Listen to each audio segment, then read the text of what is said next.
একসময় Thierry Henry বলেছিলেন, Cristiano রোনালদোর গোল সংখ্যার সমান হতে আমার 2টা জীবন লাগবে। সেই বক্তব্যটা তখন ছিল বিস্ময়কর প্রশংসা, কারণ থিয়েরি হেনরি ছিলেন একজন বড় মাপের লিজেন্ড। বার্সেলোনা, আর্সেনাল এবং ফ্রান্স এই 3 দলে বলতে গেলে ইতিহাস লিখেছেন এই কিংবদন্তি। তার মুখ থেকে যখন এমন কথা বের হয়েছিল তখন অনেকেই অবাক হয়ে গিয়েছিলেন। কিন্তু 2026 সালে এসে সংখ্যাগুলো যখন সামনে রাখা হয় তখন মনে হয় হেনরির 2 জীবনও রোনালদোকে স্পর্শ করতে যথেষ্ট হতো না, তার আরও কয়েকটা জীবন লাগতো। কেন বলছে এই কথা? থিয়েরি হেনরির পুরো পেশাদার ক্যারিয়ারে গোল সংখ্যা 411 গোল কিন্তু একজন খেলোয়াড়ের কিংবদন্তি হওয়ার মতো অসাধারণ অর্জন।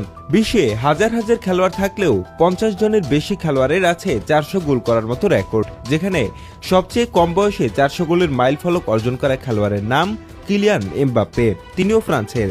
আর সেই তালিকাও হেনরির থাকা মানে আসলেই অনেক বড় কিছু। ক্লাব